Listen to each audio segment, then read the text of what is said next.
Hi friends, నా పేరు PUBG. Friends, ఇవాళ వీడియోలో ఈపీఎఫ్ ఖాతాదారులకు ఇంపార్టెంట్ విషయం అయితే చెప్పబోతున్నాను. వీడియోలోకి వెళ్ళే ముందు ఇలాంటి విషయాలు మరిన్ని తెలుసుకుంటే ఈ వీడియో కింద సబ్స్క్రైబ్ బటన్ ఉంటుంది. బటన్పై ట్యాప్ చేసి మన ఛానల్ సబ్స్క్రైబ్ చేసుకోండి. అలాగే పక్కన బెల్ ఐకాన్ని యాక్టివేట్ చేయండి అండ్ లైక్ చేయండి. లైక్ చేస్తే ఇలాంటి ఇన్ఫర్మేషన్ వీడియోలు ఇంకా చాలామందికి ఉపయోగపడుతుంది. Please like. చాలామందికి ఫైనల్ సెటిల్మెంట్ చేయాలంటే చాలా రకాల రీజన్స్ వస్తాయి.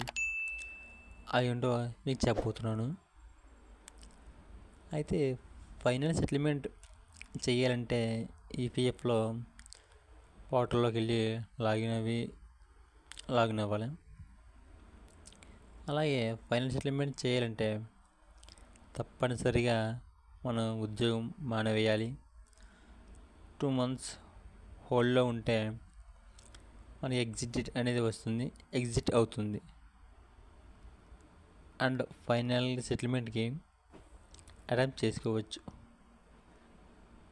సెటిల్మెంట్ అప్లై చేసుకోవచ్చు అంటే అన్నీ ప్రాపర్గా ఉండాలి. అంటే యూఆర్ నెంబర్ అవ్వచ్చు, next Aadhaar, date of birth, ఏవైనా మొత్తం అన్నీ ప్రాపర్గా ఉండాలి.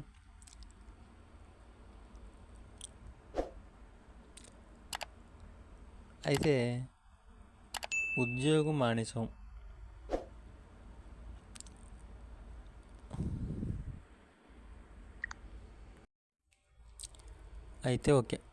ఉద్యోగం మానేసాం అంత ఓకే. కానీ చాలామందికి వస్తున్న డౌట్ ఏంటంటే, నేను తర్వాత ఉద్యోగం చేస్తే ఏమైనా ఇబ్బందా, యూఎన్ నెంబర్ ఉంటుందా ఉండదా, లాభ నష్టాలు అనే రకాల డౌట్ వస్తుంటాయి. దానివల్ల సంబంధించి మీకు క్లియర్గా ఈ వీడియోలో చెప్పబోతున్నాను. ఫైనల్ సెటిల్మెంట్ అనేది లైఫ్లో ఎన్నిసార్లు చేసుకోవచ్చు.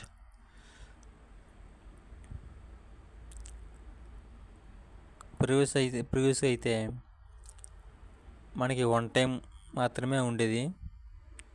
అయితే ఇప్పుడు మనం మల్టిపుల్గా ఎన్నిసార్లు అయినా చేసుకోవచ్చు. ఓకేనా? ఈ విషయం బాగా గుర్తుంచుకోవాలి.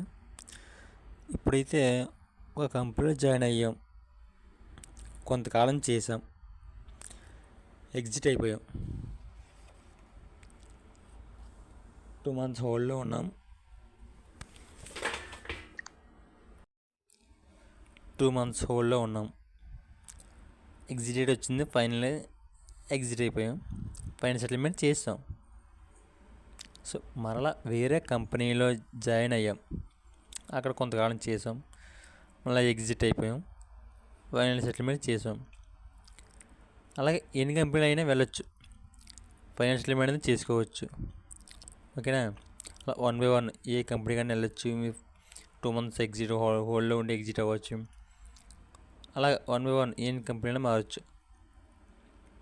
దీనివల్ల మనకి లాభం ఏంటంటే పెన్షన్ షేర్ కూడా తీసుకోవచ్చు.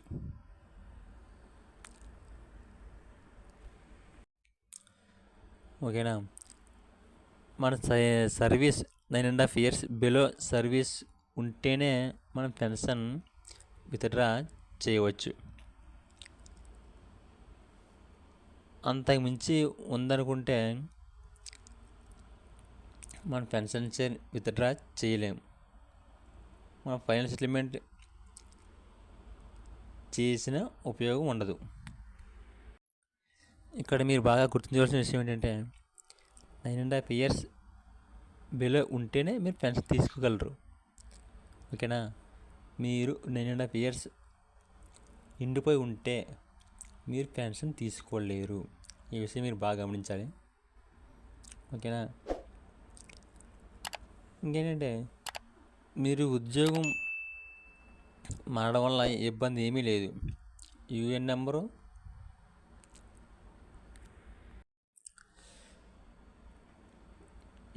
ఒకటే ఉంటుంది. మనం వేరే కంపెనీకి వెళ్ళిన వాళ్ళకి యూఎన్ నెంబర్ ఇచ్చి ప్రాసెస్ చేసుకోవచ్చు, సర్వీస్ కంటిన్యూ అవుతుంది. మన ఉద్యోగానికి ఎటువంటి ఇబ్బంది ఉండదు. సో ఇక్కడంటే మీరు గమనించాల్సిన విషయం ఏంటంటే మనకి ఉన్న నష్టాలు ఏంటవి, ముఖ్యంగా ఈపీఎస్ సర్వీస్ అనేది కోల్పోతాం. ఇక్కడ గమనించారా,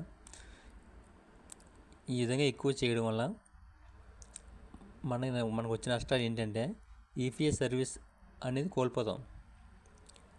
మరలా వేరేగా ఉద్యోగం జాయిన్ అయినప్పుడు మరలా ఫ్రెష్గా స్టార్ట్ అవుతుంది. ఓకే, దీని ద్వారా మనకి ఎలాంటి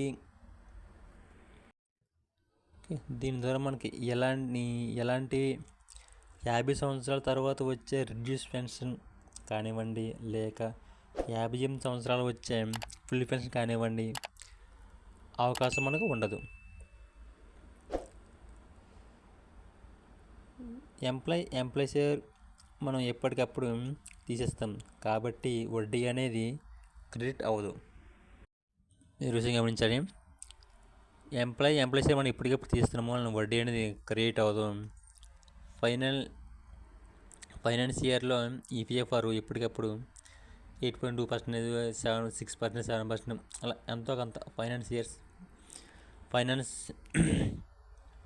ఫిక్స్ చేస్తూ ఉంటారు. సో అలా ఇంట్రెస్ట్ కూడా మనకు రాదు, ఎప్పటికప్పుడు ఆ అమౌంట్ తీసేస్తూ ఉంటారు. సో దీనివల్ల వచ్చే వడ్డీ అనేది ఎక్కువ రాదు.